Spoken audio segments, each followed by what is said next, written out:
Hello, all, and welcome to the Backlot 605 podcast. We are on episode number 127, if my Iowa math is correct, which it usually is not. But I am one of your hosts. I am Casey Ponyboy Curtis Kelderman. Today, I'm joined, as always, with my co-host, Brian Soda Pop Mensing. Ooh, I get to be Soda Pop. I'm okay with that. You're the older brother on this show, Brian. You get to be Soda Pop. I'm not quite the Swayze level, but that's okay. Hey, no one is on that level, so don't put too much pressure on yourself, Brian. No one can be like the Swayze man. I'm completely okay with this. And Brian, we got a guest on this week, and I'm still trying to figure out which outsider name I'm going to go with, and I'm going to just go with the one because I think it is also the goofiest one out of the group. So we're joined by Jack 2-Bit Kruger, which is a great wrestling name, by the way, and you should totally use it from now on. I'll write that down for later. At first, you're like, the wackiest name. I'm like, what's wackier than Soda Pop? 2-Bit. But you're right. It's 2-Bit. It is 2-Bit. He's our Emilio. Emilio! Won't be the first or the last time I reference Night at the Roxbury on this show. Jack, how you doing? Welcome to the show. First time on the show, and we're glad to have you. Oh, yeah, I'm excited to be here. I've been looking forward to this since the dates got mixed up. Hey, I just couldn't wait to talk about The Outsiders. That's what it is. I guess so. I appreciate the fact that it's our guest that had to bring it to my attention so I could tell you that you goofed up the dates. I just didn't want to lie to our audience, Brian. I had promised Outsiders this week, and God damn it, even if my schedule is wrong, we're going to give them The Outsiders this week. I'm okay with that. Yeah, I mean, down. We're going to give ourselves, 9 hours of movies after this one. So let's take the hour-and-a-half one when we can, Brian. Touché. But, that's The Outsiders. We're going to do that this week. That's the movie of the week, not Apocalypse Now. It's The Outsiders. But we're going to talk about that in the second half of the show. But let's jump into the box office results for this week, which I'm very excited to talk about because we got some good numbers again. We do have some really good numbers. And I think we might get a little insight from someone who literally works in the box office and is on the front line of this. So I'm hoping for some insight on Jack for these numbers. So should we jump into it? Should we jump into the box office results? I think it's a good idea. Let's do it. All right. Number one, Godzilla vs. Kong, $13.38 million this past weekend. Again, great numbers. This is second weekend out, and it's doing first weekend numbers of many movies during the pandemic. Mm-hmm. So doing very well for itself. The last we were hearing is this could top the last Godzilla movie during a damn pandemic. Why was no one going out to see King of the Monsters? But everybody is going to see Godzilla vs. Kong. That's pretty cool, though. It's because everybody wants to go see Kong beat the living crap out of Godzilla. They should look for a different movie then. Spoiler alert. Team Godzilla. Yeah, I knew we had Jack on for a reason. Yes. Hey, teams aside, one of the best epic things I saw of that entire movie, though, was the John McClane reference of Kong jumping off of the boat like he's jumping off of the tower, like John McClane. Not the Lethal Weapon shoulder reference. No, I completely missed that one. Somebody made comment that was like, I don't know if I have the energy to go back and try to find it yet. I thought that part was hilarious. What are you guys' thoughts on this, on the box office results here for, second weekend out, $13 million. That's a weird number to say. It's pretty good still, but that's a pretty good number. I'm hoping it means we're going to have less pushbacks and more movies just getting released. Mm-hmm. We're still going to run into stuff that are the huge tent poles that the studios want to try to make as much bank on as possible that are probably going to get pushed back, and we're still seeing that. But hopefully this means that there's going to be those kind of low end and middle of the road movies that are just going to start getting released and keep getting movies coming out to the theaters. Yeah, it's definitely strange working at a movie theater during the pandemic, especially being that the East Side Theater is only open on the weekends. Mm-hmm. And I actually had to pick up another job at a gas station because I got to pay rent. Mhm. So it's been a little bit since I've been at the theater, but being everyone's still there. But they said it was pretty busy for pandemic standards for Godzilla opening weekend, Mhm. and nobody that also came out. Like people are coming out, and now some theaters are starting to go to 50% capacity as opposed to 25%. Mhm. So that could be an uptick in numbers as well. With working at a theater, pre and post pandemic, what was kind of the reaction like with the HBO Max stuff, especially? That's what I'm curious about, because this movie's still doing great. So I think maybe this can start to prove that both will work. I don't know. I remember when they first announced that all movies from Warner Brothers would be HBO Max and in theaters same day. A lot of people that I work with there is like, oh no, because it's that convenience factor of, do I want to, sit on my couch and watch a movie, or face this pandemic and go out and go see a movie in the theater? Mm-hmm. I haven't drinking a bang, so the caffeine's kicking in, and I'm not going to stop drinking it. Well, that's good. You might need it with how long some of our shows go. Number 2, though, is Nobody. $2.65 million. Seems like a lot of bodies are going to see this movie. I've heard nothing but great things about it. It's an amazing movie. Yeah, and this was. They were advertising the crap out of it during WrestleMania this past weekend. Yeah, I'm excited to watch it. It seems like a lot of people are still trekking out to the theaters for this one. I'm excited. Plus the fact that this is an uptick, because this is actually took third last week. So the fact that we have this moving up the notches, not necessarily in money wise and whatnot, but I mean the fact that it overtook and is now back into second place. I mean, it just goes to show that who would have thought that a number 2 movie would be starring Bob Odenkirk in a John Wick style type movie? It sounds like it shouldn't work, and it's amazing. I mean, that is the only movie recently that Midwest All Pro owner Eugene has asked me about when it's coming out. So it's good if Eugene wants to go see it. It's got the Eugene stamp of approval on it. Exactly. Number 3, we got The Unholy, $2.4 million. This was number 2 last week. Yeah, this is where Nobody in The Unholy flip-flopped. I mean, it was Easter weekend. Everybody wanted to see a movie literally just called The Unholy. Because what else do you do during Easter? I don't know. You watch horror movies, obviously. Makes sense. Yeah. Doing pretty good for itself. I mean, again, it's the only horror movie in theater, so I think that definitely helps. I'm into what is the rating on this movie? Like the Unholy, is it PG-13? Shouldn't you look these things up here? When things just come to my head, Brian, I don't plan for these. PG-13. So, I mean, for me, that makes sense with this number, especially if high schoolers or that kind of age range is looking to, I need to go watch a scary movie, and this is all that they got. I mean, I think that's definitely where this number is starting to come in. Yeah, that's normally your like 7 p.m. to 10:30. Teenagers wanting to go see a horror movie at the theater kind of thing. Mm-hmm. Dead during the day, busy at night. Yeah. Teenagers and Casey sitting in the back row by himself watching this. Number 4, Raya and the Last Dragon. Be creepier if I was watching this one by myself in the back of the theater. But Raya and the Last Dragon, $2.14 million. Mm-hmm. Again, this is also the Disney thing is very curious, because for me, I think this number definitely needs to be higher. But again, they're not in the Cinemark theaters for this one. I think the West Mall just got it last week, 2 weeks ago. It's been at least a couple weeks because of when I went to go see Nobody. Yeah, so again, and that was already out for 3 weeks at that point before any place in Sioux Falls got it. So.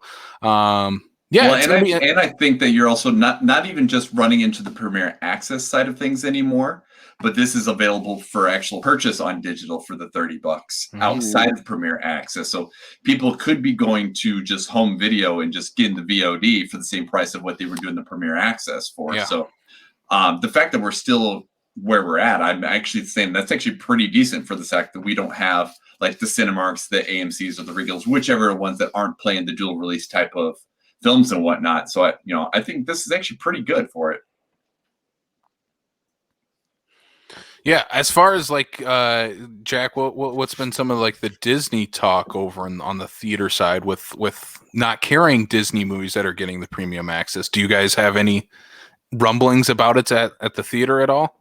I know, like, just speaking from what I heard the most, it was back when they made that announcement for Mulan, and that Cinemark wasn't going to get it when we had Mulan merch on sale, and still had it on sale. Is like it's a giant, kick in the gut. Like, yes, that's a lot of money that is being left on the table.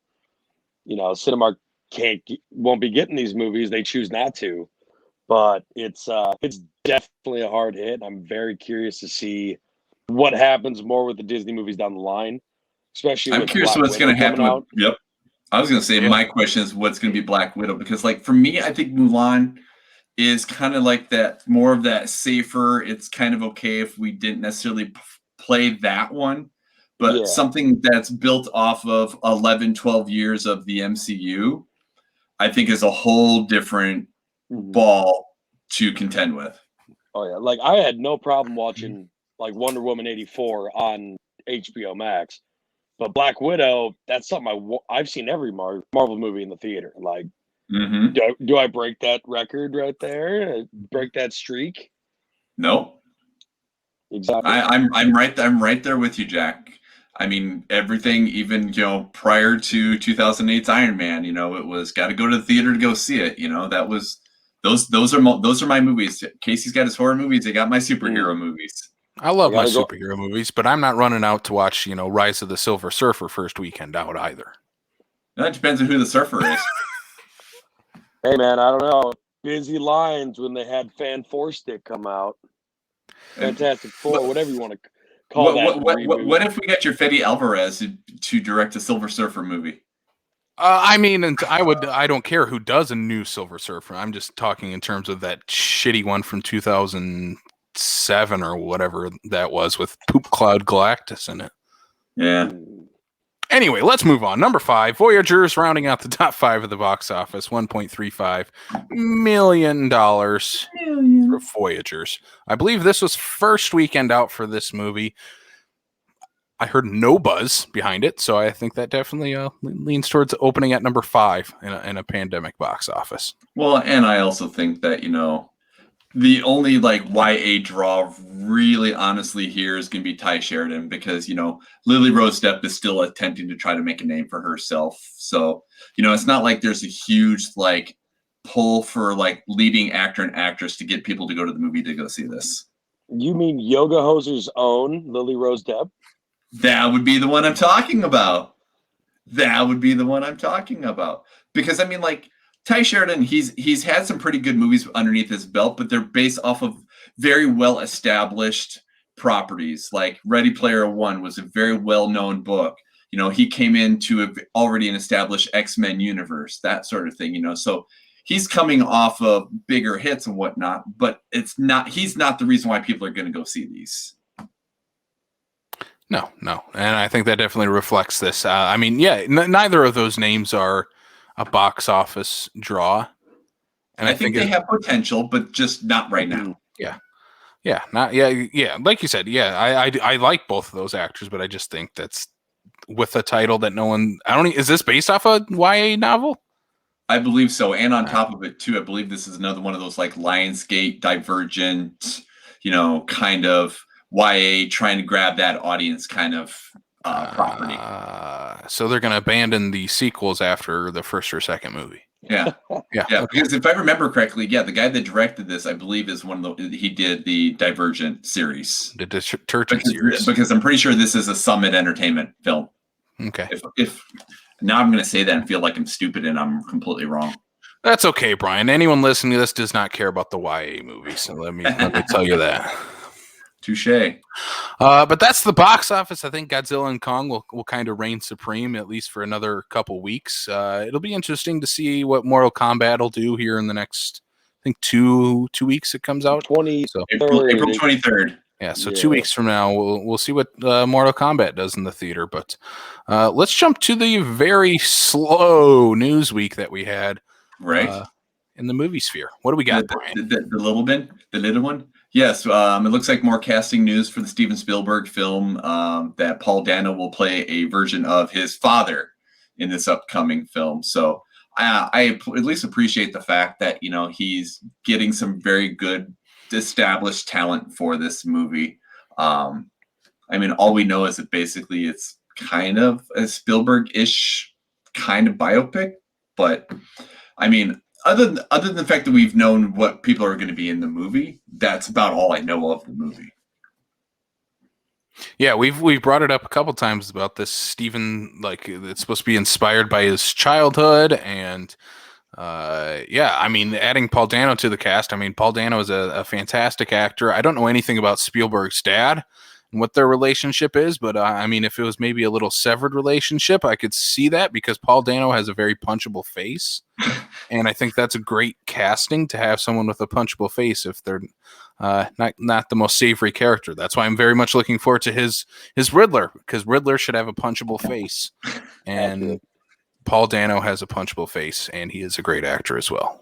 I applaud the fact that you're like, dude, you got a very punchable face, but I love all your work. Mm-hmm. You're just very punchable. He knows his role. He knows his role. That is the hashtag for this week's show. Hashtag Paul Dano has a punchable face. I have a list of people with punchable faces. Paul Dano is on that list. But at least he's also on the list of good actors. He is. At least he's not on the list of punchable faces that are bad actors. That's true. That is true. Right. So on to the next thing here. And this one's all for Casey because I don't even know the original. Naomi Watts to star in a remake of Good Night Mommy for Amazon. So all I know is it's Naomi Watts doing another horror remake. She's the queen. She's the queen of horror remakes of foreign properties, especially. Mm-hmm. Yeah. And so explain to me why this is important, Casey. It's important. Is it important? In all the wrong ways, it's important. Goodnight Mommy came out, I don't know, 2013, 2014, foreign language film, but it's basically about this mom who returns home and she's all bandaged up, and her two sons basically are kind of trying to, care for her after this surgery that she had. And so, the whole movie is just this really intense, suspenseful thriller about what's really happening with this mom and these kids and these two twins. And I won't spoil what the twist is at the end of the movie, but it's an incredible twist. M. Night Shyamalan would be yelling in the theater like a little girl at that twist.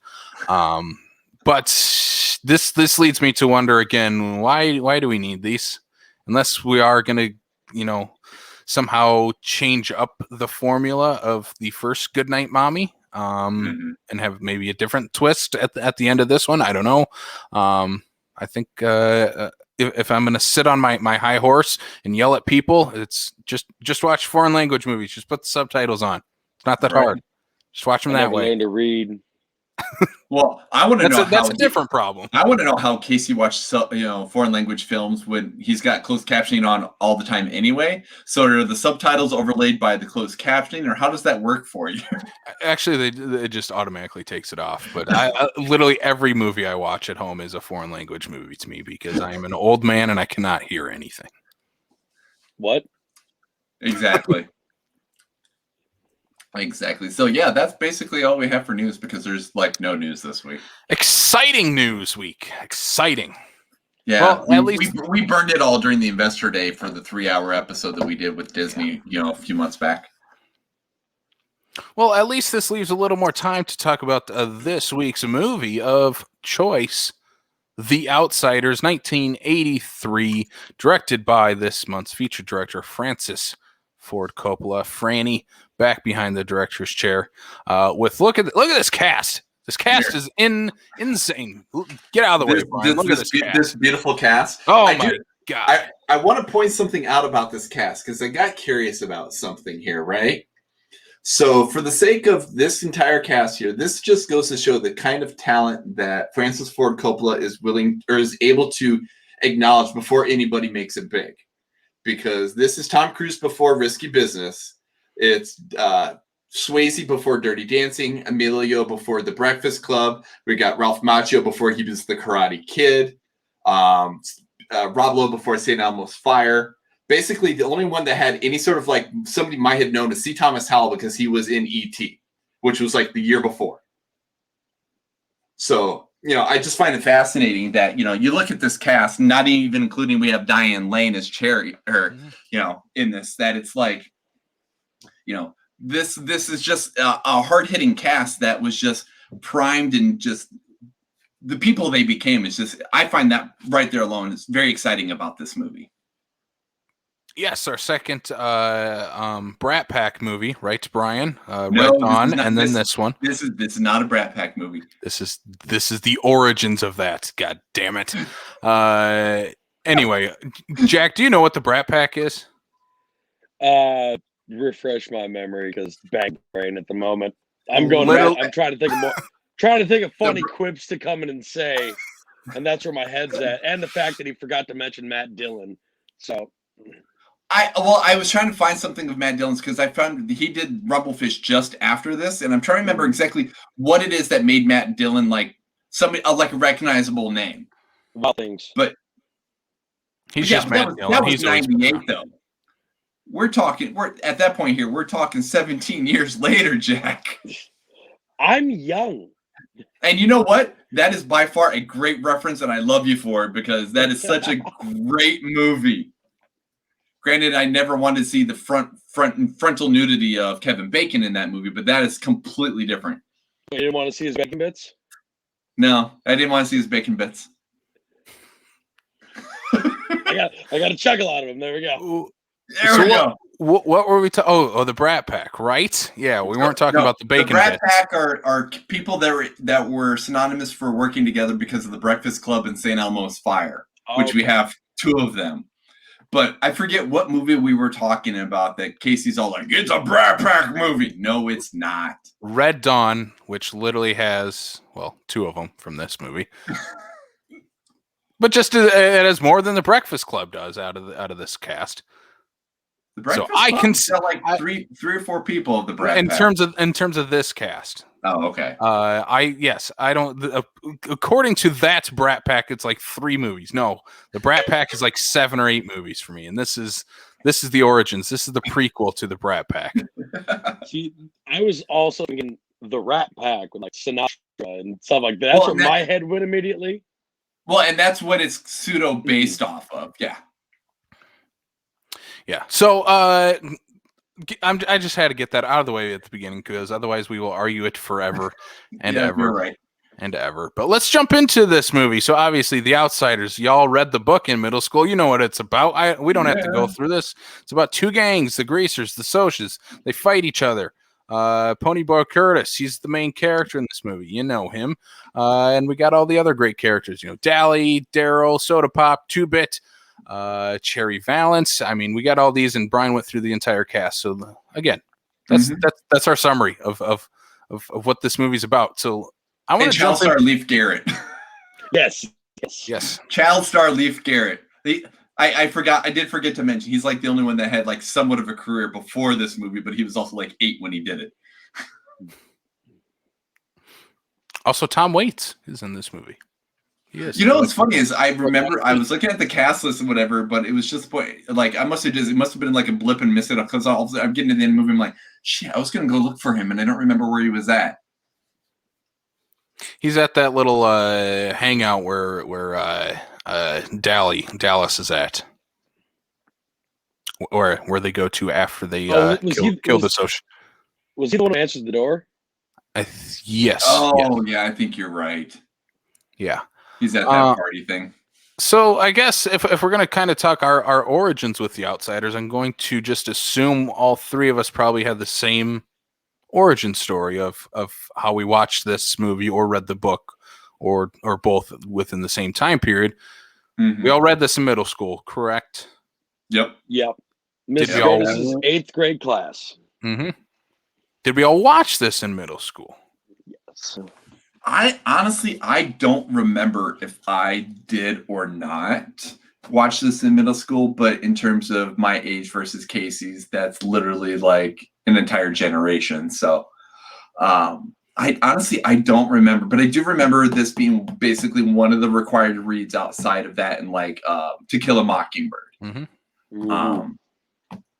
But no, I mean, this was one of those ones where like, you know, you do get those books in when you're in school and stuff like that. You're like, oh God, I got to read this dumb, stupid book for class, do book report, whatever the case is, blah, blah, blah. But you get, there's something about this book that is very engaging that makes you want to keep reading this book. And it's like you said, it's like the 8th grade level, 7th grade level, whatever, where they're having us read it, whatever.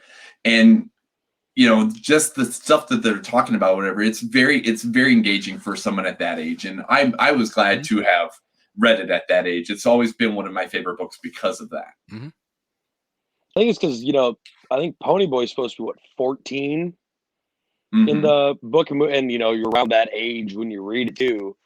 Something to identify with a little bit. Yeah.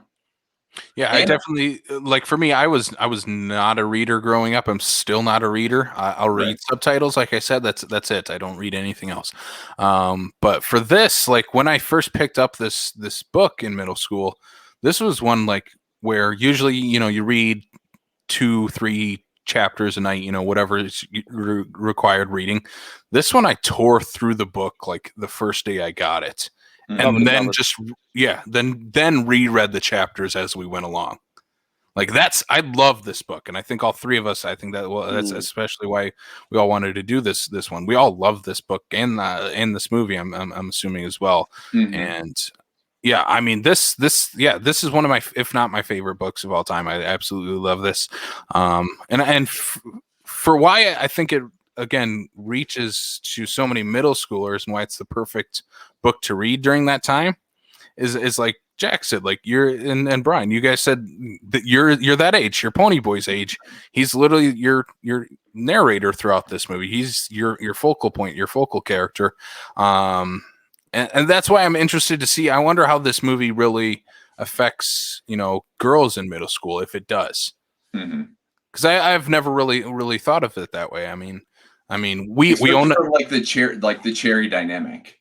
Yeah, I wonder if that leads to, or if it's just, you know, all these guys in the you know, the greasers are just super relatable and kind of doesn't matter what gender they are. They're just super relatable because, I mean, we own a copy of The Outsiders yet, and it's Kayla's copy from middle school. Like, she still has it. And so I guess I should have asked before the show, but I didn't. So it's a question to be answered at a different point. But what about the movie? What was the first time you guys watched the movie, though? Well, actually, I want to bring in something really quick here, at least in regards to the book, to us in school and the movie and whatnot. Is my understanding is one of the reasons Francis Ford Coppola made this movie is there was some Midwest teacher that reached out to him and basically said that I think this is a movie that I think you should make because of it being taught in schools and stuff like that. And I'm you know, it was because of a teacher, because of the scholastic side of things. It's the reason why we even have this movie in the first place. She is credited after all the credits of the movie. I think it's the final credits of the movie. Is it? Yeah. Which, I mean, that just goes to show how much impact this book and this movie have had, you know, on multiple generations since it came out. So I regress to your original question. Jack, you were going to bring something up? Yeah, I remember. I don't know if we watched the entire movie when in middle school after we got done reading the book, but for sure we watched bits and pieces. And I remember one of my first thoughts was, well, that's not how the book starts. Because if I'm not, the movie starts, you know, they meet up with Allie, and it goes from there. I'm like, this is a little different. Then it wasn't until years later I stumbled upon the complete novel director's cut of the movie, which was leaps and bounds better than the theatrical cut, but I didn't have access to the complete novel, so I had to watch the theatrical cut yesterday. So I did some looking and some research in regards to I knew parts of this, but in regards to the theatrical version versus the complete novel version, is this just goes to show this movie is done in 1983. This just goes to show that Warner Brothers has not changed their tune in almost 30 years because Francis Ford Coppola, when he did the complete novel, restored it to be more like the book, like he wanted to, like you said. Took out, actually, I think he took out 3 scenes and added in like 23 additional minutes because the studio wanted it, quote unquote, happier, and that because the movie was actually shortened because nobody was going to sit in a theater that long for a 2-hour movie in 1983. And so when he finally had the opportunity to restore it like he wanted it, that's why we have the complete novel, which, agreed, Jack, is by far the superior. I mean, even just the opening credits and the music that he uses, because he replaces the score with music of the time, it just changes the entire movie. Oh, yeah.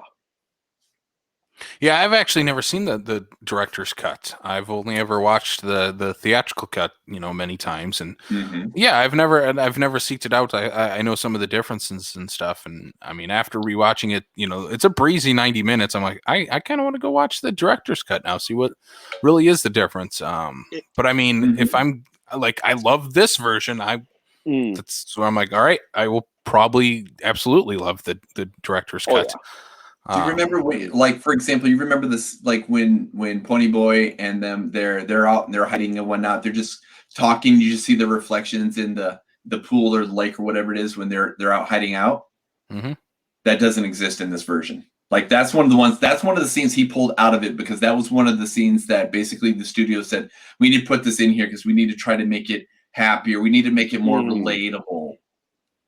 Well, I like that scene. So take that for what it is. Yeah, I do like that scene.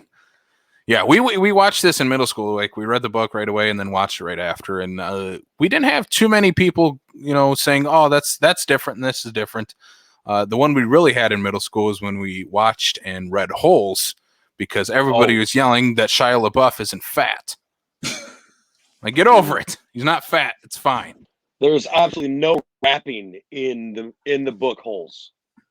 There should have been, though. There should have been more rap songs. I love that. I would just like to point out as we're going away from The Outsiders, I didn't even know that Holes was a book. So, it's a great book. It has a sequel too. Yeah, that's a book and a movie that I've never. Book didn't know existed, movie I've never watched. One last thing on Holes, and then I'll move on back to Outsiders. Armpit is the main character of Holes 2. Really? So, I'm going to check that out. It's not as good, but it's interesting. Yeah. My final little pin on the movie Holes is the first time I read that, I was just, this has swear words in it. All right.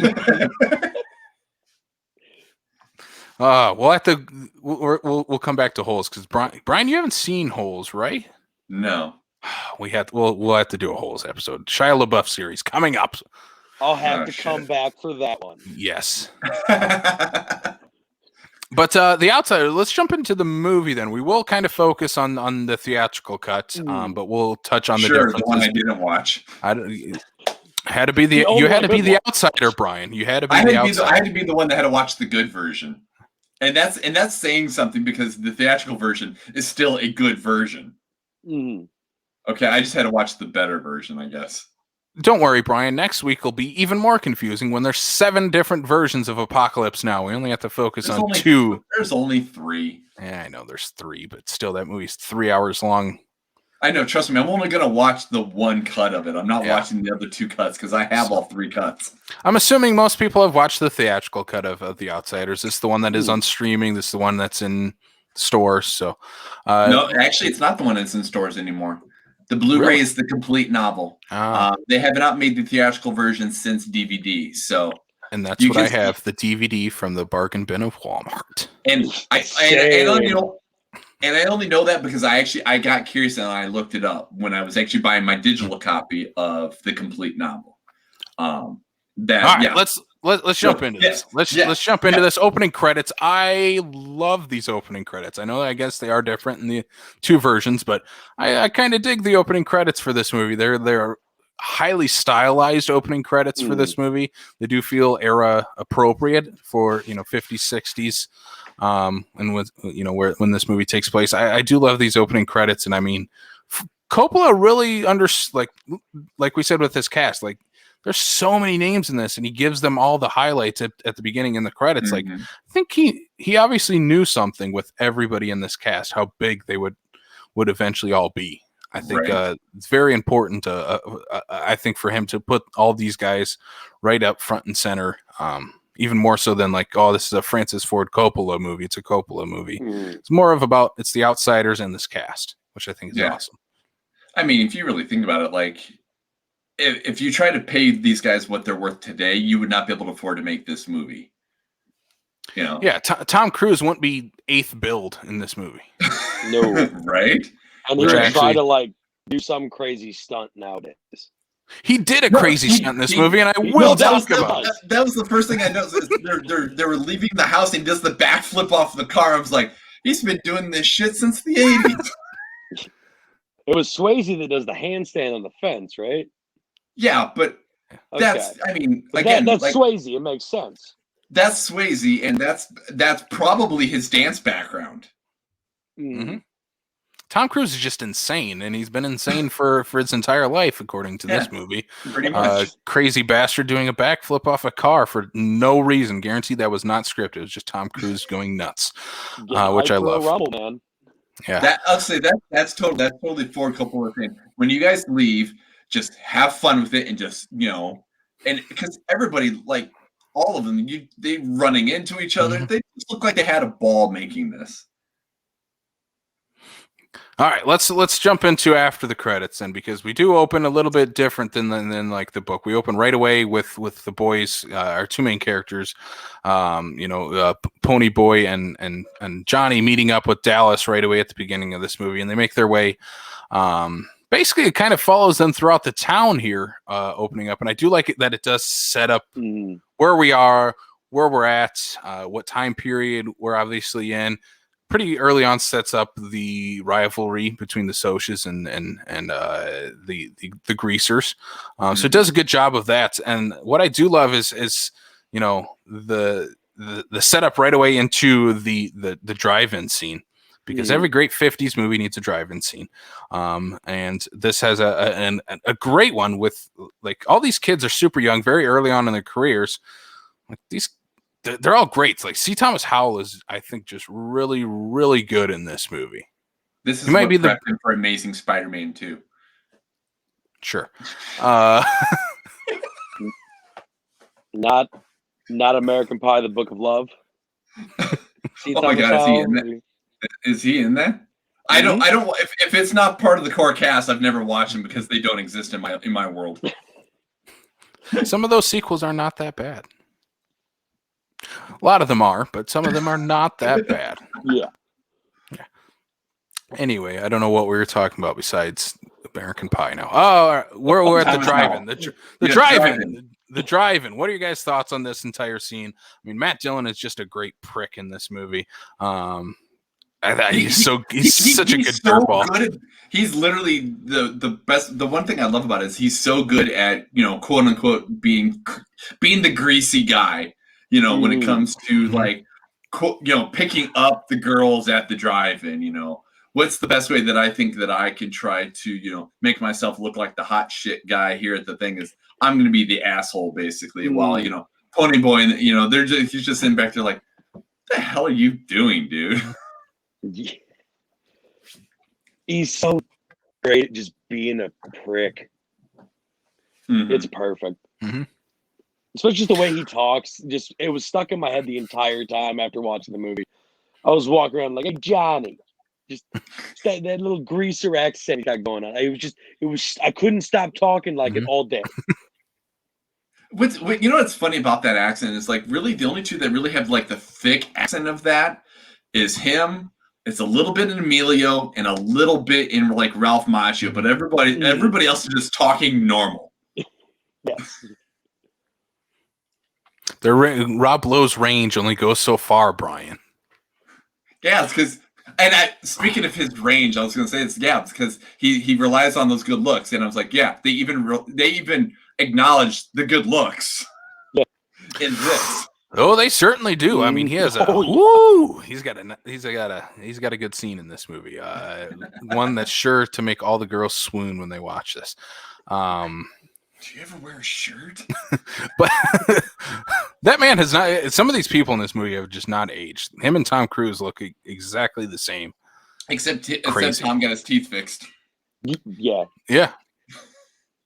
But I do love, like, Matt Dillon again. Like we said, he's so sleazy and slimy, but you can tell underneath it all, he does have a little bit of a heart of gold. But he's also super sleazy and slimy, because I love where he basically asks the girls, like, can I buy you a drink? Can I get you a soda? Can I get you a Sprite or a Coke? And he comes back with a drink, even though they explicitly said, no, we don't want to talk to you. Don't buy us anything. Just leave us alone. Sure enough, just shows back up with a soda for each of them, gets it thrown back in his face, as he should have. Granted, he only got thrown back in his face because he had to be nice, provided them something they didn't want, but they took it anyway, and they were fine with it until he had to make another sleazy remark, and then decided to wear said drink. Yeah. But like as a kid, I do love, we'll jump into, the socias here right after this. Like, for me as a kid, I don't know about you guys, I definitely always just sided with the greasers, like, as an outsider. Like, I feel like, especially as movie fans now, we can all kind of say we are definitely outsiders. Definitely, align more with the greasers out of this movie. But again, this is such a great coming of age, because it does show both sides, which, I mean, obviously the book does as well. And that's obviously what, Francis Ford Coppola is taking from in this. But I think in, like, a modern day movie, not necessarily The Outsiders, but trying to tell this, like, other side of the tracks story versus, like, the preppy rich kids, I don't know if another movie would take the time to show the other side. And I think that's what's really great about the novel, the book. What do you guys think on that? Because I think a lot of movies, especially nowadays, kind of gloss over the fact of people are people. And that's just a big point of this movie too, especially being that kid, because always wanting to fit in with a certain crowd and whatnot like that.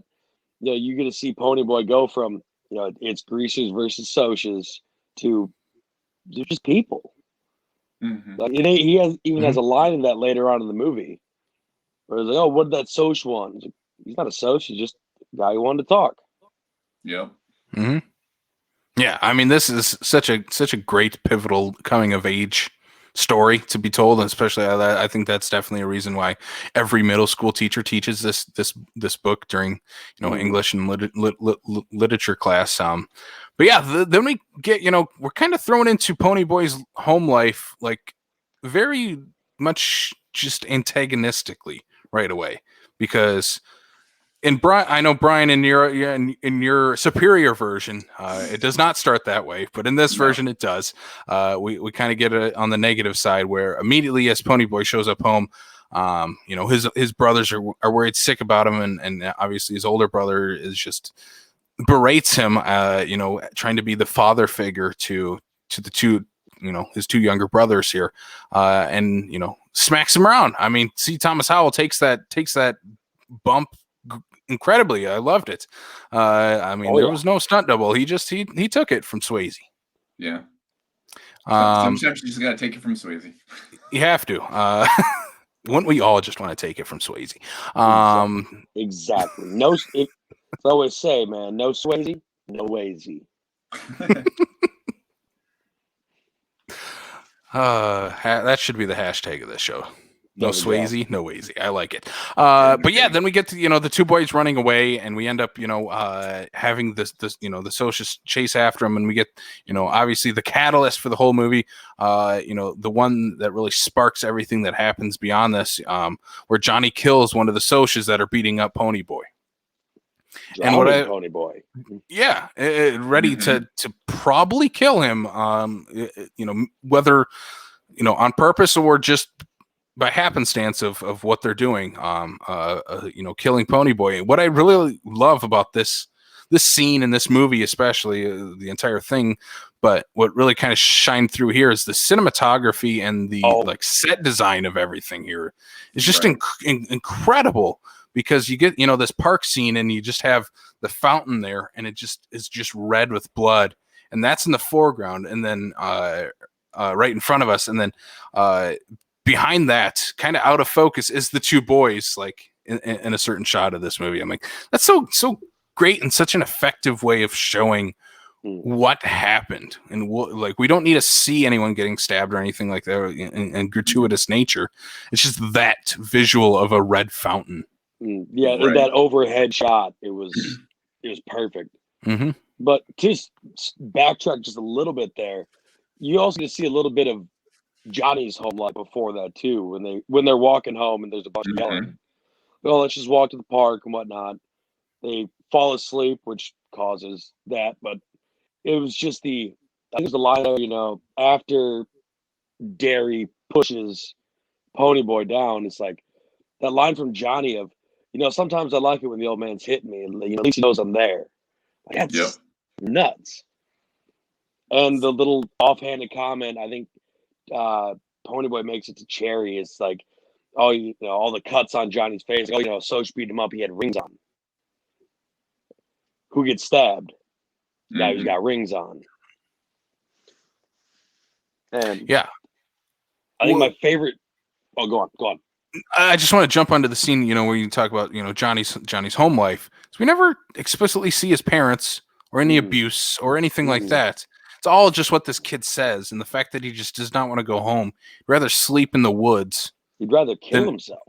Or kill himself, than just going home, which is terrifying to think of, especially if you're in middle school. These are, you might have known people like this, or you could have been a kid like this at this point, and it's just such a relatable character to follow here, and it is heartbreaking. You're automatically on Johnny's side as soon as you hear him tell these horror stories. So speaking of those horror stories and talking about what he says versus what you see and whatnot in your version, maybe this is part of the stuff that was added in. Do you not see them walking to Johnny's house and seeing the altercation between his mom and his dad? I think of the theatrical cut, they get to Johnny's house and there's a bunch of yelling and screaming from inside. Yeah. Like you might see a little shadows through a window, but okay. Yeah, you don't go in the house. No, you never go in the house, but you see, they're coming up to and you see the door slam, and then you see the stuff at the window and whatnot. Yeah.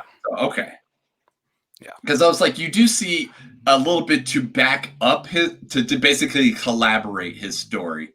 We see that, he's not just making it up, that he does come from basically equivalent of a broken home kind of thing. And that, that's why he's in the situation. That's why that's why he would rather spend the night in the park as opposed to a night at home.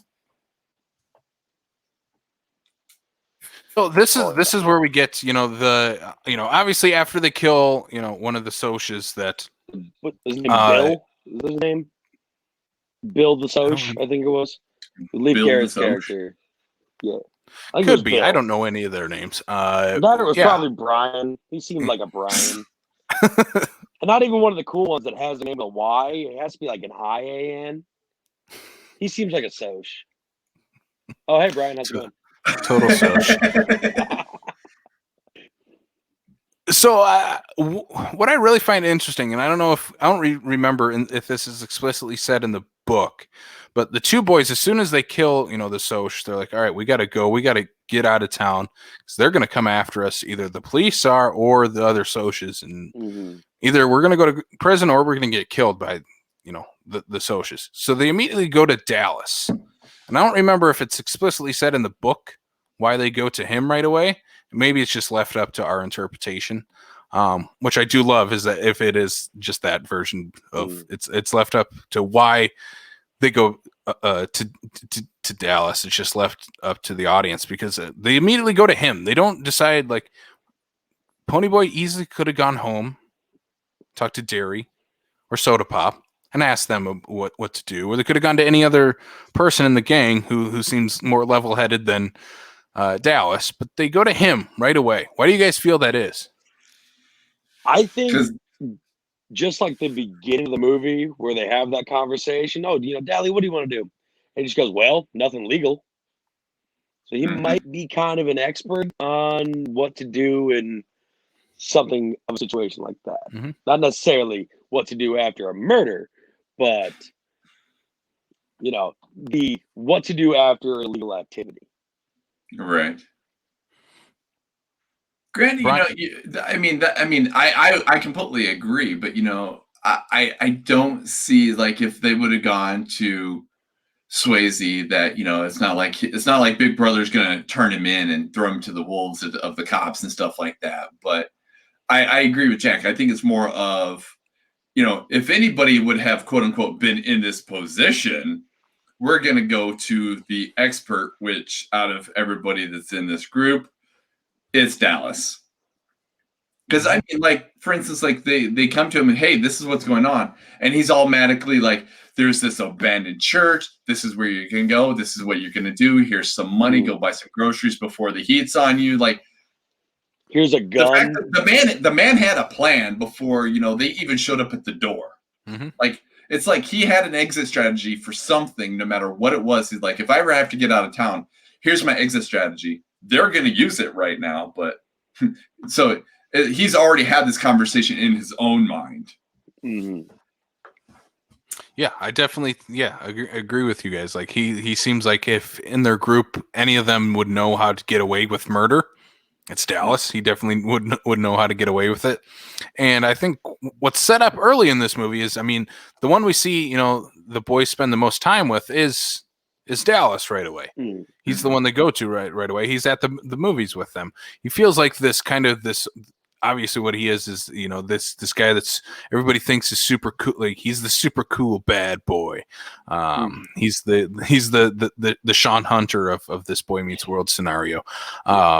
There's the other reason why I think that is also the case, though, is as I'm looking at the picture behind me is the fact that Big Brother is working, Little Brother is working, Soda Pop, they're all working, so they're not in a position where like Dallas is like, you never hear that he has a job or that he does anything. He's just the guy that's out doing whatever he feels like he wants to do, kind of thing. So he's for the second, we're talking about like 14-year-olds, like you said. These are kind of guys that they're like, well, we want to hang out with somebody who's older than us, who's cooler than us. He's the only one that's around that can do something with them because he has no responsibilities. He's the older one with the driver's license. It's like, for your 14, if you get the opportunity to hang out with like an 18-year-old, that's awesome. Like just hang out like, well, yeah, this is my friend, and when you're going to look up to him, go to them if you need it. Yeah, completely.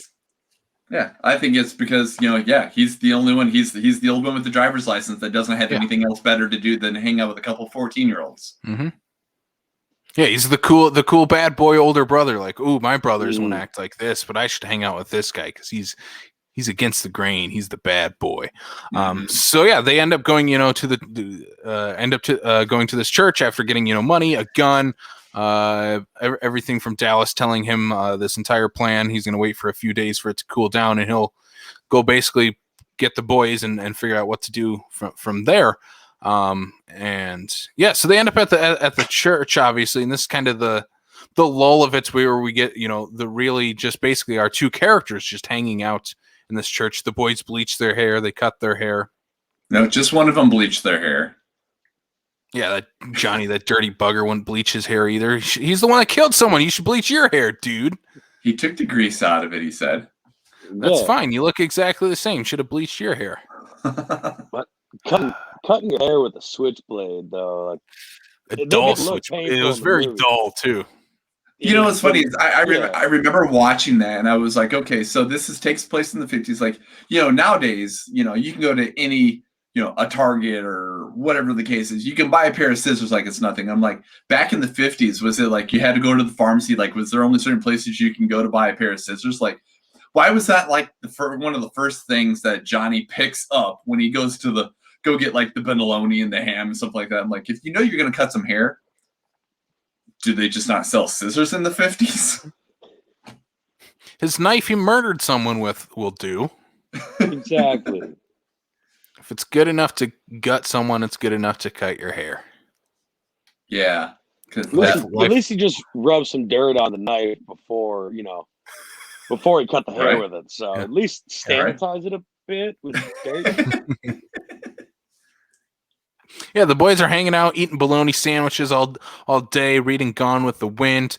We get obviously the infamous gold speech in this in this portion of the movie, kind of what the whole movie really reflects upon, and really focuses on. I mean, that's the great final line that really hangs on everybody's tongue by the end of this movie, set up during the scene. And I think it is just again, there's some just great shots in this movie. Like I love what they're. It's not like we have a horrible director making this movie. No, he's all right. You got Nicolas Cage's uncle. Like, how can you go wrong? Right. Yeah. I mean, Nicolas Cage, he changed his name for a reason, but I don't know. But I do know, but that's we all know. But Yeah. like the shot of the two just staring at the sunset, like it's on a soundstage, but it's like I don't care because this is such a great artistic shot that Coppola is taking here.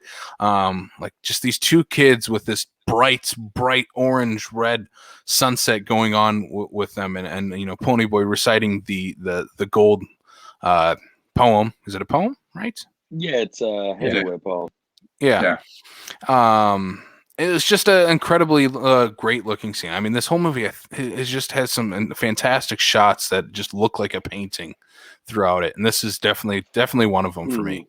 Yeah, it's top two just visual scenes in the movie for me. The other one being after the stabbing, where you're just looking at Johnny, but you see over his shoulder, you see the body in the background.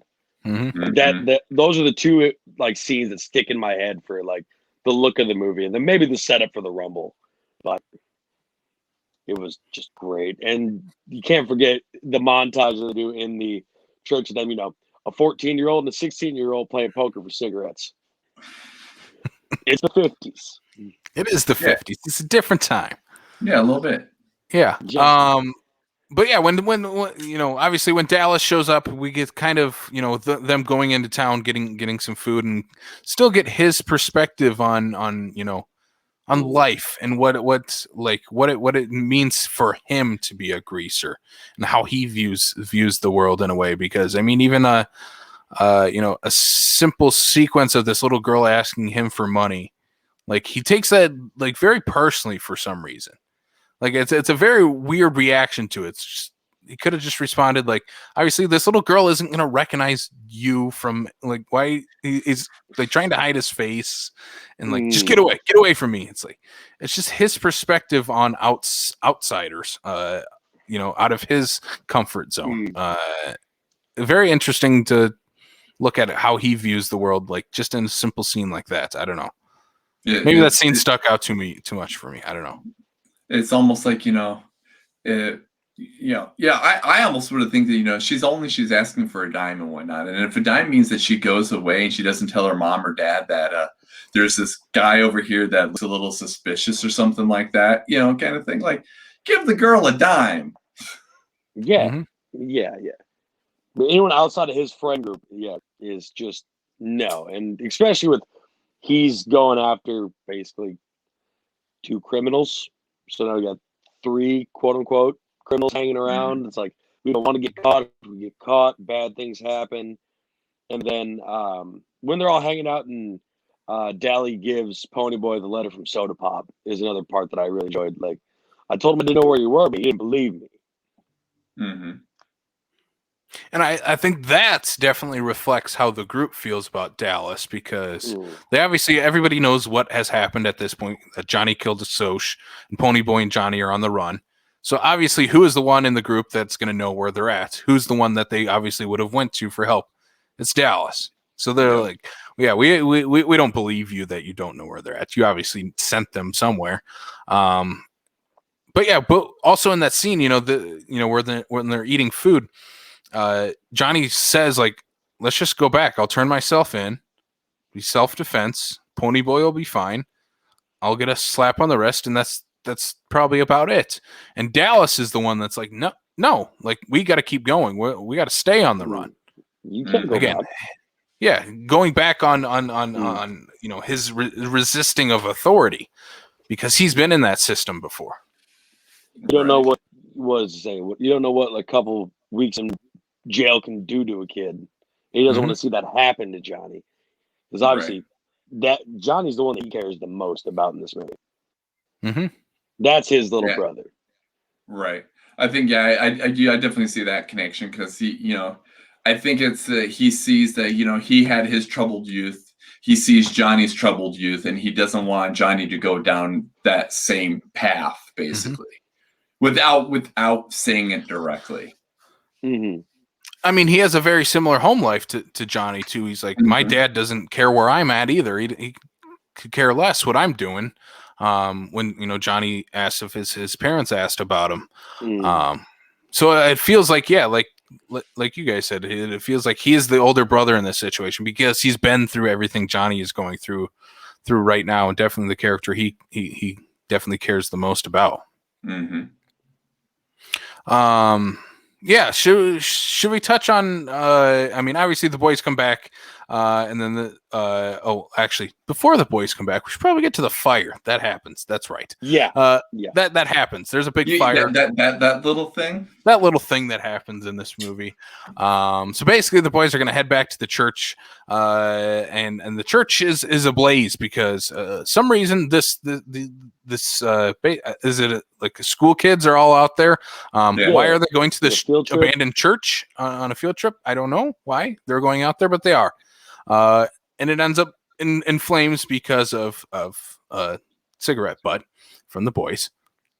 And basically the boys know, and this is what I love about the greaser characters, is that obviously they know through their entire lives that no one else is looking out for them, and that's how they definitely feel about this situation here.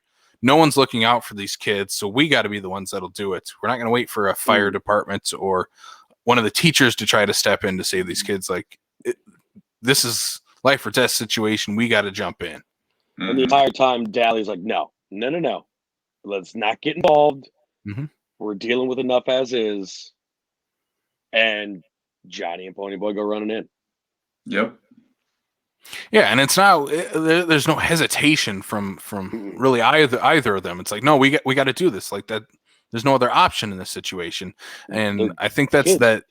Yeah, that's that innocence that they're still in at this time in their lives. Of no, there can't be any harm. We just got to go save these kids, and we'll book on out of here. And Dallas is the one with the warped view of the world.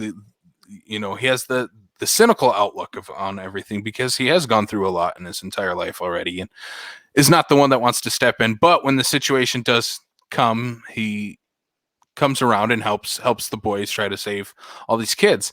And then the church collapses on Johnny and burns his arm.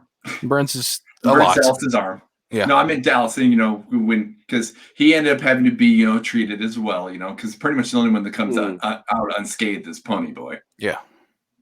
Yeah. But then, of course, Dallas is going to blame them for the fact that he was injured, because they had to go in and, it's not until stupid.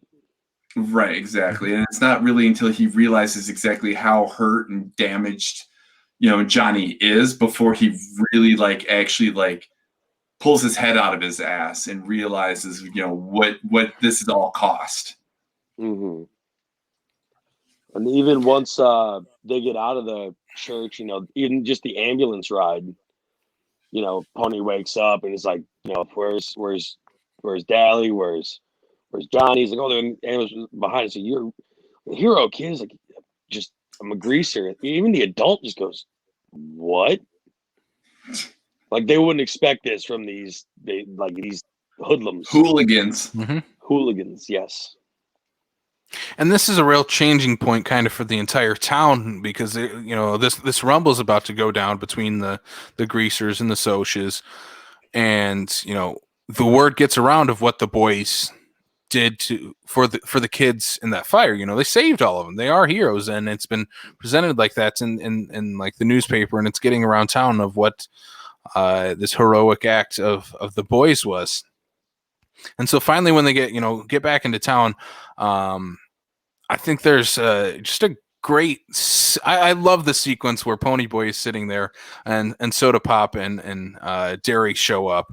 Like, I think it is a great kind of reunion between the brothers. Like, I love that immediately. Obviously, Soda Pop is the one he says he's always connected with and always has felt the closest with between the brothers, and Derry's kind of the distant one. But as soon as he sees Derry and Derry says his name, it's like, no, he hugs him right away. Like, it's just immediately that familial bond between these brothers, knowing that that's all they have is each other at this point in their lives, and it's such a great little reunion scene between the three brothers here.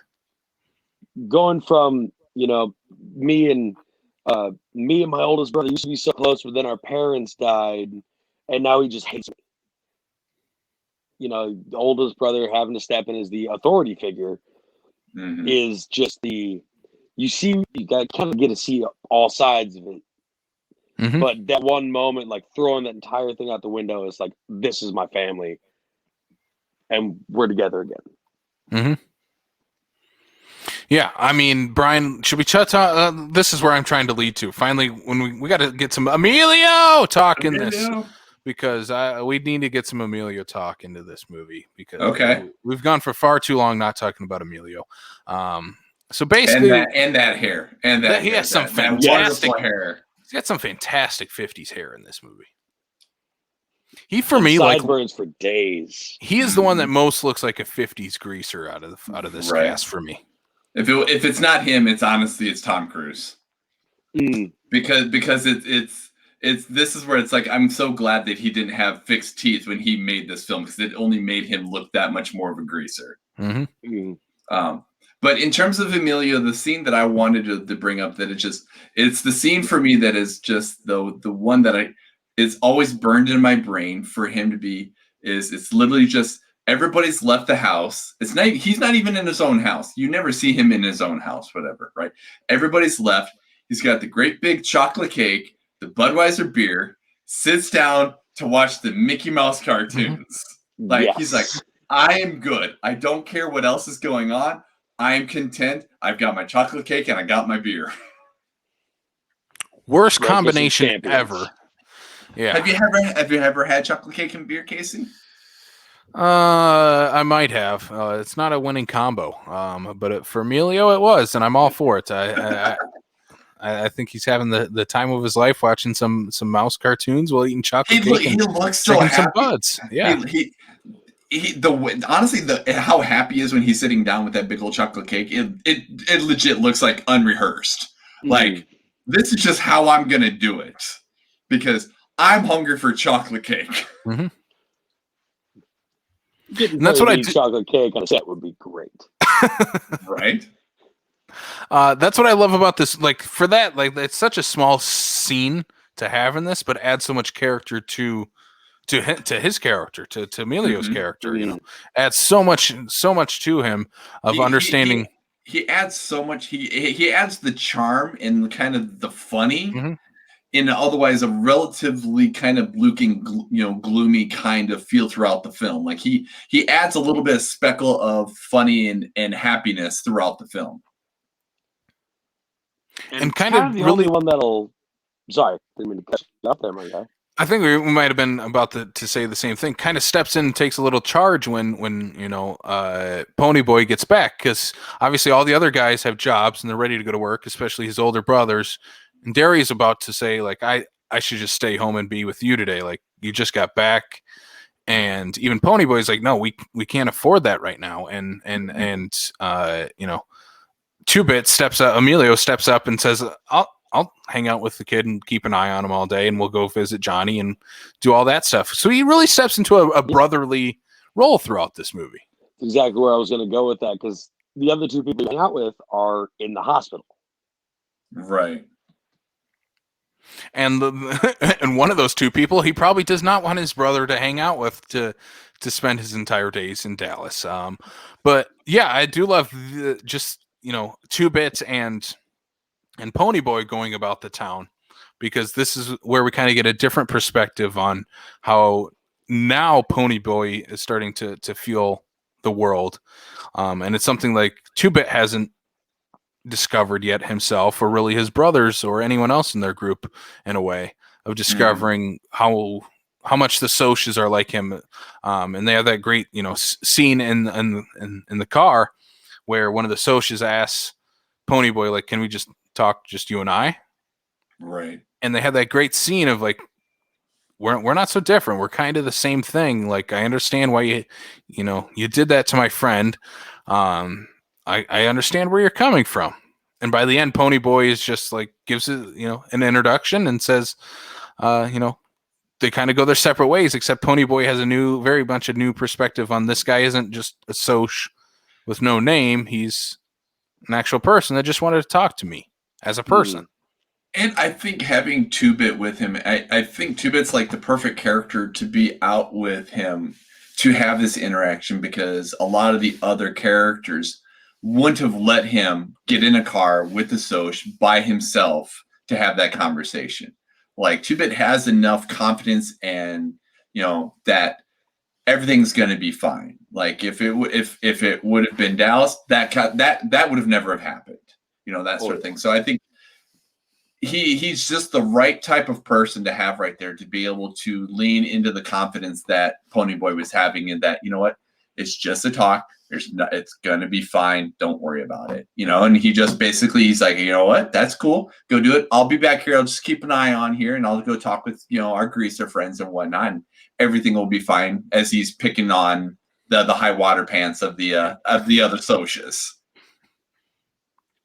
Emilio was having a good time in this movie, and I like seeing Emilio. He looks like he had had so much fun with this movie.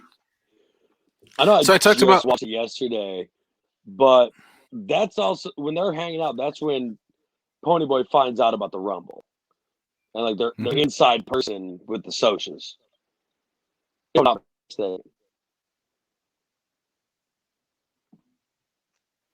Yeah, I mean that's yeah, like you said, that's where they find out, and Cherry is the one on the inside, kind of working for both sides, giving them a little intel, and it's completely because of who's involved in this situation. It's completely because Ponyboy's involved in this situation. If there was anyone else out of the group, yeah, she wouldn't be giving up this and destroying any of her social status. But the fact that she has this repertoire, this kinship with Ponyboy is really what drives her character. Yet she is still not a character by the end of this movie that fully will grasp onto we're just people. She's still very much in the division of classes by the end of this movie. There's Socs, there's greasers. I can't hang out with you guys. I can't go visit Johnny. I can't do any of that. She's still on that other end of it, and I think that's a great parallel between her and Ponyboy, seeing how he evolves throughout this movie and how she really just stays the same. It's kind of the experiences can change your perspective on things. From saving kids in a fire, seeing his friends in the hospital, almost drowning, all this stuff just changes your perspective through the events that you lead in your life. So let's jump to Johnny in the hospital, because I talk about great shots of this movie. This has some great ones of Johnny. He's face down in his bed, completely bandaged up, and you have this shot where the camera's underneath Johnny and it's pointing up at him, so you can see his face, but through one of the little holes off of where his head is resting, you can see Ponyboy through it. It's such a great little shot in this movie to add a little oomph to this great scene. It definitely makes you feel the pain and anguish and the look and feel that Ralph Macchio is able to provide in that instance, because you're concentrating on what Ponyboy is saying, but all you can see is his pain as he's laying there. And these two characters aren't looking at each other eye to eye in that situation, because Johnny's face down looking at the floor, he's just listening to Ponyboy, and Ponyboy's just looking at his friend basically completely helpless laying there in the scene. if I could be mistaken, but isn't that scene? It's kind of an over the shoulder. I believe Johnny's looking into a mirror. I think there's a mirror going down. Yeah, Mhm. so that's how, Yeah. so how he can see everybody else, right? Yeah. But it's not like a true like eye to eye. No. you know? Yeah. Yeah. Just like how I'm not looking you guys eye to eye right now. We're over a screen. What? So yeah. Yes. Oh no! Back away. I couldn't see the back. Mhm. So let's should we get ready to rumble? Sure. I'm ready to rumble. Let's do it. Let's talk about it. David Arquette's 2000. We 2001 comedy.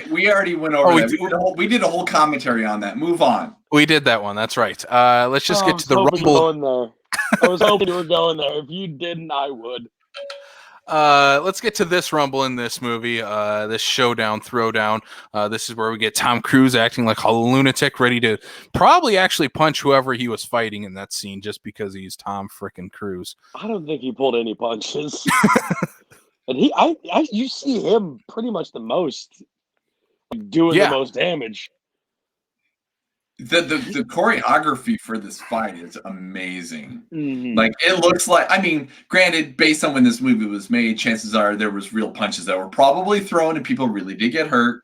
But at the same time, too, just overall, I mean, it's a beautifully choreographed fight for as many people that we have going on. And, you know, it could have been an absolute mess. And there's so much going on, but it's orchestrated so beautifully. Well, yeah, it's that. I think what the reason it does is because, like you said, there's probably some real punches being thrown, and it adds to the believability of this fight. I mean, they're fighting in the rain and the mud. A little easier that you can probably work with someone to, like, yeah, just throw me down. It's mud, like won't hurt that much, right? You know, like we were gonna fight in the dirt or something like that. But they're trying to fake their punches like they do in acting, and then actually land the punch because they slipped on the mud.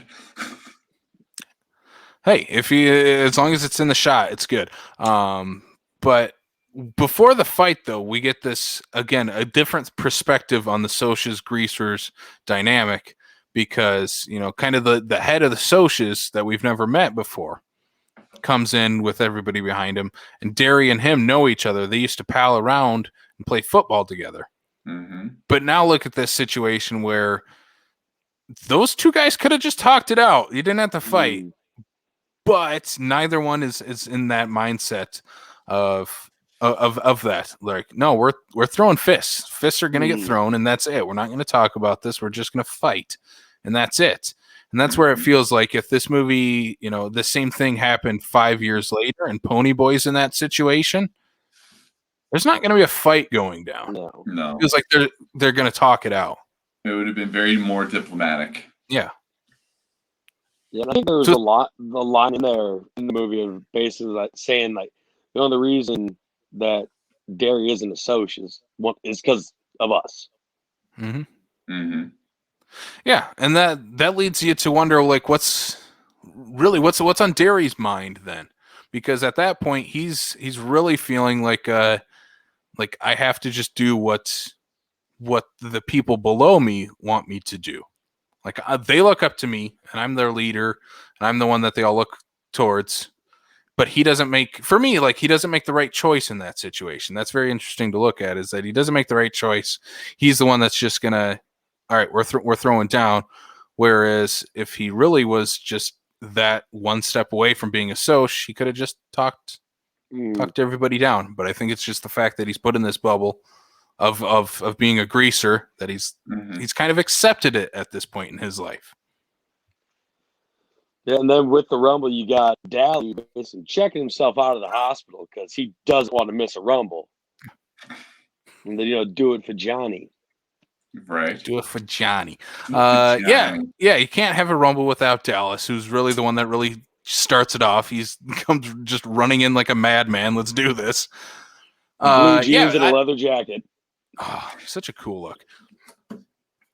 Yeah, I mean, the rumble is great. I think it's a lot of fun visually. It looks really great, you know, happening in the rain, in this open field, in the mud. You know, the greasers end up winning the fight, chase all the Socs off. And then what really surprises me here is that when they're, you know, going to go back to the hospital, is that Dallas is the one that's taking you. Hmm.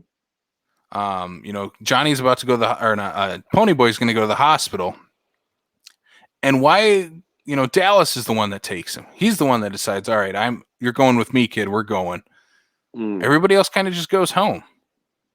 Like, that seems really why isn't Derry like, no, you've had your fun with Dallas. Like, I need to be big brother now. I don't know. What are you guys' thoughts on that? I don't know. It's such a weird, why isn't Derry stepping in at this point? I don't know. Because it's weird transition in the book. No. Yeah, it's just it's a very good question. Yeah, obviously, Ponyboy, he got a little beat up. Just a little bit. He got a little beat up. Maybe bring him to the hospital. Then they also get pulled over, act like you're sick, but I don't know. He fell off his motorcycle because he looks like he's old enough to ride a motorcycle. Exactly. And it could just be one of escort. Yeah. I think it's just kind of one of those scenarios where Ponyboy just kind of figures Dallas is my bud. He's helped me out through all this. Sure, I'll go with him to the hospital because I should probably go to the hospital. And this is where, Johnny.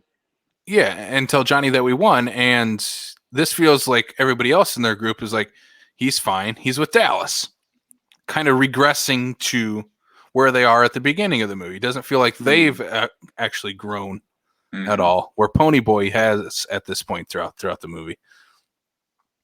And then this is where we get the iconic, stay gold Ponyboy. Johnny unfortunately passes away as soon as he hears that they won the fight against the Socias, and get that iconic line, stay gold Ponyboy. And middle school boys cried for hours.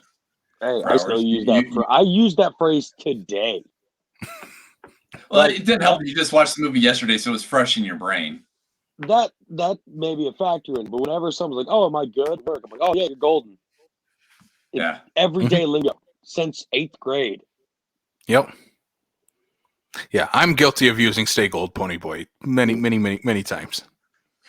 Out of context too. It's just stay gold Ponyboy. And everybody's like, what? No, they all went to middle school. They know what's up. They know the outsiders.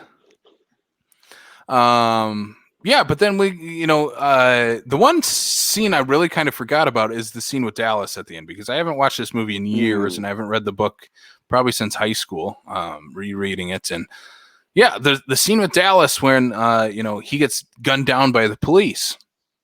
I for some reason I had not really remembered that very much. And it's such a great scene, and kind of in a way adds a different perspective in 2021 watching this scene. I don't know if you guys felt that at all. It's a different situation, but still having police gun down someone with an empty gun, with a gun with no bullets. It is for me, it felt a little different watching it this way, but again, great shots of all the kids running down the street, and you just had the police circled around Dallas. With the Ponyboy and Dallas watched Johnny die right there, and he's yelling, this is what you get for being a hero, kind of thing. You get dead. And it just, he snaps, pulls a gun on the guy outside the emergency room, knocks off a convenience store, gets shot. Because there's that scene where he calls Derry. He's like, hey, I just knocked off this liquor store. And then he leaves, and there's blood soaking whatever he was sitting on. And then that shot of him running down the street and yelling, "It's not loaded. It's not loaded." Do you guys feel like, so throughout the movie, like we've touched on, is that every time that Ponyboy's in trouble, he goes to Dallas, right? Where we're like, probably the go-to is Derry is the one you should go to. But here in his dire moments of Dallas, he's in trouble. He just knocked off a convenience store and stole some money, and the police are after him. He calls Derry in that situation. Do you feel like this is something that, like, for me, that feels like he's kind of coming to terms with his role and what the role of everybody else is in the group? Whereas, it feels like no other time he's probably ever reached out to Derry for help. Right. But in this dire situation, he's kind of reached his end. He's over the edge. He's never gone like this before because he's lost his little brother after this. He has to, like, Derry is his last resort. He has no other options at this point. He never gives off the feel that he just is the one to ask for help. Right. Like, he's the one. Yeah, he's the one helping other people. And like, I got it. I can take care of myself. I don't need anybody else like that. But that it does show a change there because he has nothing left to do. Yeah, I mean that's and then the movie kind of ends where it begins with Ponyboy telling this story in one of his classes, writing the story down. That's how the film ends in a great. I think the credits at the end are just as great as the opening credits for this movie too. And let's not forget the copy of Gone with the Wind with Johnny's note in it. Yeah. That final note there is like what it means to stay gold, which is just great. So as we're kind of wrapping this up, is there any other scenes you guys want to touch on? I think we hit a lot of the big ones, unless you guys have a couple other ones to touch on. Otherwise, I'll throw it off to two more questions I got. I had to bring up the chocolate cake. I'm good. Now I just can't stop thinking about the Tom Cruise backflip. It's incredible. It is an incredible backflip. So the last two kind of things I have are let's throw off our final thoughts on The Outsiders. So we'll kind of just go round robin here, and then I'll get to the fun question. Brian, if you want to kick us off with your final thoughts. This has been far, and I said it before, this has been one of my movies and books that I've grown up. I've loved this movie since the first time I've ever watched this movie. It's always held special place. This is one of those ones where I owned that old DVD that you're talking about, back when they were still made out of paper cases. This is a movie that will always be in my collection because it is by far a damn near almost perfect movie. I mean, it's a movie that I think anybody from any generation needs to have seen this movie. And definitely watching the complete novel version of it, just because it is more lined with how the book goes. You have that typical the movie was worse than the book, blah, blah, blah, garbage and whatnot. The theatrical version is a great movie.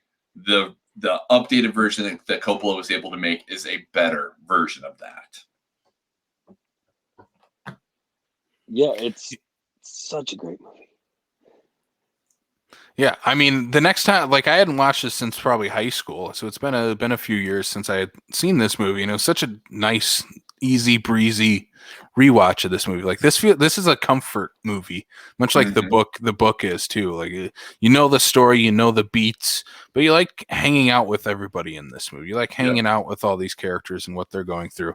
And the next time I watch this definitely will be that extended version, the complete novel version. I've not seen it, so that'll definitely be what I watch next for when I rewatch The Outsiders down the road. But last question that I'm gonna throw out there, my favorite question. If you guys were gonna pitch a double feature with The Outsiders, what is the film you would pair with this movie? I'll leave it up to you guys first. I already have my answer.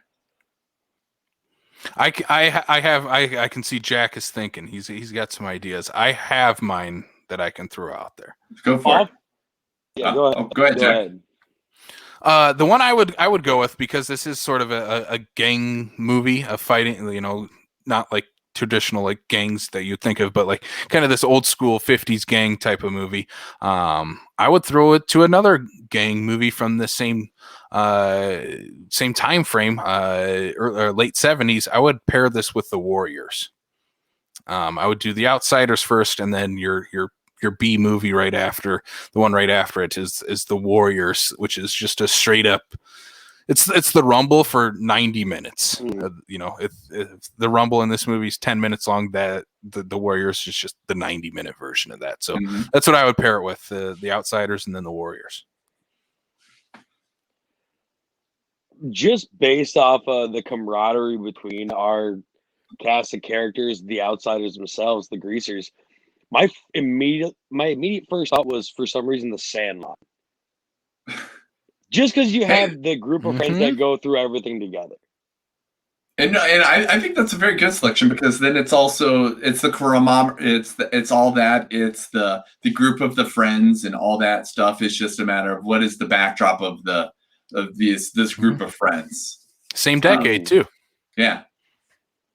I actually, when you started spinning how you were going to say here, Casey, made me actually think of it actually two different ways. So the first one I actually thought of was, sticking with, your high school literature is, to reminisce on the good stories that are taught to us when we're in school and whatnot, is doing this along with like To Kill a Mockingbird. Because it is a good, solid Gregory Peck film and whatnot. And a lot to be learned from that movie.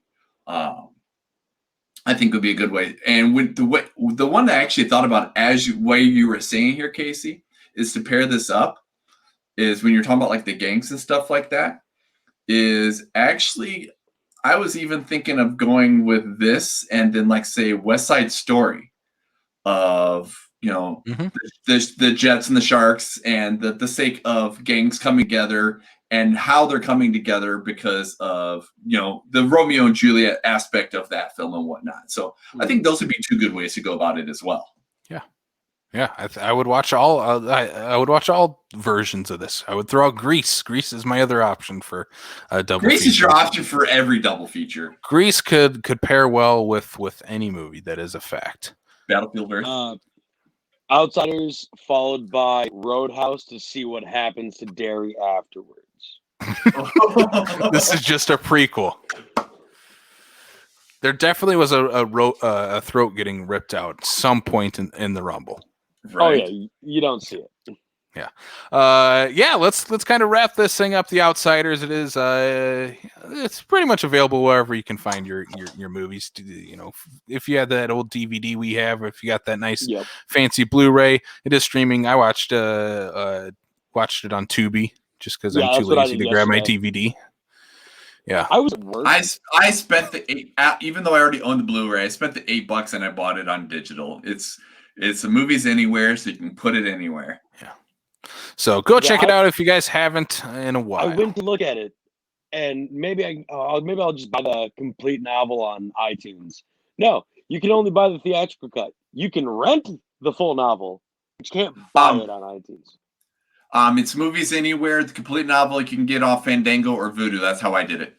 I bought it on sale for $8. Well, I know what I'm doing as soon as we end this. I literally went to go look because of that exact reason. All right, let's wrap this thing up. Please leave a comment below. What are your guys' thoughts on The Outsiders? What are your thoughts on the book, the movie? What are your thoughts on Emilio Estevez eating chocolate cake and drinking beer? Budweiser? Is that a healthy combo? Let us know in the comment section below. It is in a kids movie. It definitely is. But let's let the people let them know where they can find us. You guys can subscribe to this podcast on Apple, Spotify, Google, Stitcher, Amazon Music, and on YouTube as well. Brian, where can they find us on social media? On social media, check us out on Facebook, Twitter, and Instagram. They're all at Backlot605. On Facebook, we also have the South Dakota Film Community Group. Join the conversation. We just like to chit-chat about movies and what's going on and all sorts of fun stuff. And if you'd like a little extra bonus content from us here at Backlot 605, you can join our Patreon, patreon.com/Backlot 605. We do have $1, $3, $5 tiers. That $5 tier gets you a bonus episode each and every month. So we will be covering a Coppola movie here later on in the month for $5 tiers. Special thanks to our patrons, Logan, Blake, Andy, Derek, Lou, Corey, and Darren. Thank you guys so much for helping support the show. I'm going to throw it off to our guest, Jack Kruger. Where can the people find you online if you would like them to find you online? That was my dad's nickname when he was younger, too. It was Freddie, so it makes sense. You can find me on primarily Twitter, Instagram, and the TikToks. On TikTok there, all at that Jack Kruger. Otherwise, Top Notch Entertainment on Facebook for pro wrestling. Look at Midwest All Pro Wrestling, YouTube, Facebook, Instagram, all that fun jazz. And that's pretty much where you find me. I can't believe we went through this entire podcast, with WrestleMania weekend just behind us. You are a wrestler, and we did not mention Kevin Nash or Scott Hall at all with an Outsiders reference. I feel very disappointed in both of us. Dang! I blame Brian.